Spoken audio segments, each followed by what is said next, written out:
GPA এটার পূর্ণাঙ্গ রূপ কি? জানি না, মনে পড়ছে না। আমি জিপিএ 5 পেয়েছি, ইংরেজিতে কি হবে? I am GPA 5। জিপিএ 5।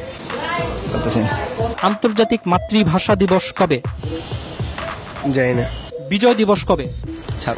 বিজয় দিবস হচ্ছে 26শে ডিসেম্বর।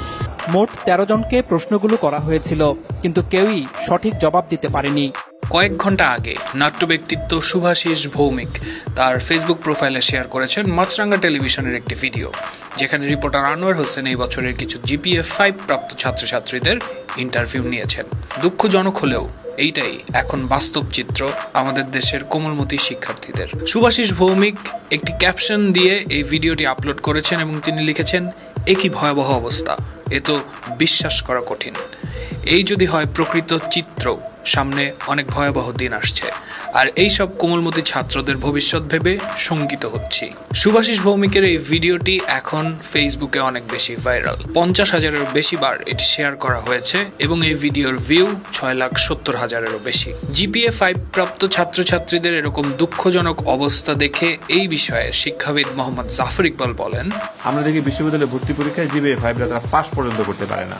তার মানে যারা জিপিএ 5 পেয়েছে তারা যেটা শেখার কথা সেটা শিখে নাই।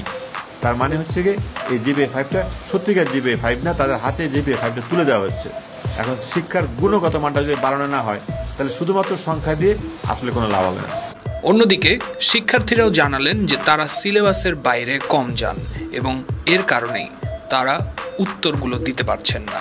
আর এই বিষয়টি নিয়ে ফেসবুকে জুয়েল রানা তিনি কমেন্ট করেছেন যে এটা শেখ হাসিনা সরকারের চরম সাফল্য, এই সাফল্য ধরে রাখতে হবে। রাজিউর রহমান চৌধুরী তিনি লিখেছেন যে কি সব আজাইরা প্রশ্ন করেন মিয়া, কচি কচি বাচ্চারা এত কঠিন প্রশ্নের উত্তর দিবে কিভাবে। আমার মনে হয় এই কমেন্টটি তিনি হয় অনেক মজা করে অথবা অনেক দুঃখের সঙ্গে বলেছেন। শিমন শামস তিনি লিখেছেন যে একটি জাতি কিভাবে ধ্বংস হয় এটা তারই প্রমাণ। আমরা আর কবে রাজনীতি থেকে শিক্ষা ব্যবস্থাকে মুক্ত করতে পারবো কে জানে।